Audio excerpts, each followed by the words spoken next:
Welcome to Eventlog, the place to find fossils, people and events that shaped the world of paleoanthropology. It was the loud and deafening voice of Ernst Haeckel that convinced the scientific masses that our origins lay not in Africa, but in Southeast Asia. Haeckel was convinced that the missing link could only be found there. The missing link concept was simple. Halfway between apes and humans was a half ape, half human. The missing link between apes and humans. Ridiculous and unscientific though this is, it has long been resigned to gutter journalism and the popular media today. Our understanding of biological evolution has matured greatly, and the best metaphor to describe how we understand evolution today is as a bush. A bush with branches, both big and small, that split and divide many times into many hundreds of thousands of species. Late 19th century understanding of our origins seems childish compared to what we know today.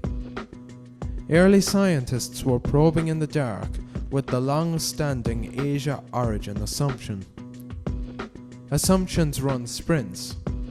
The evidence-supported hypotheses, they run marathons. Marie-Eugene François Thomas Dubois was born on the 28th of January 1858, a year before Darwin published his seminal work, and 13 years before he published The Descent of Man and Selection in Relation to Sex, in which he proposes humanity's African origin. Dubois, convinced by Haeckel, would galvanize focus of early paleoanthropologists on Asia as the cradle of hominin kind. Upon finding fossils, he set about preparing to announce them to the world in 1893. His work was influential, his conclusions debatable. He reasoned that he had found the half-human, half-ape creature all were looking for. The scientific response was mixed to negative towards his conclusions.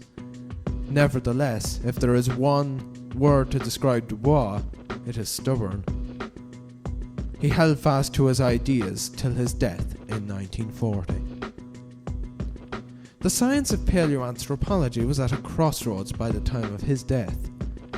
The Piltdown hoax was in its 28th year and becoming a real scientific headache.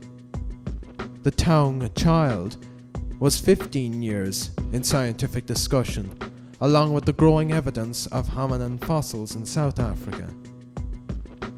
And the quarry of Jiaoquodian in China was providing hominins that share characteristics with the Dubois fossils.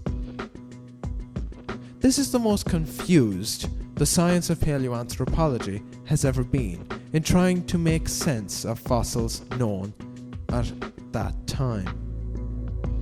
It would be up to the Leakeys, Dart, Broom and Robinson to show that Africa was the cradle of humankind.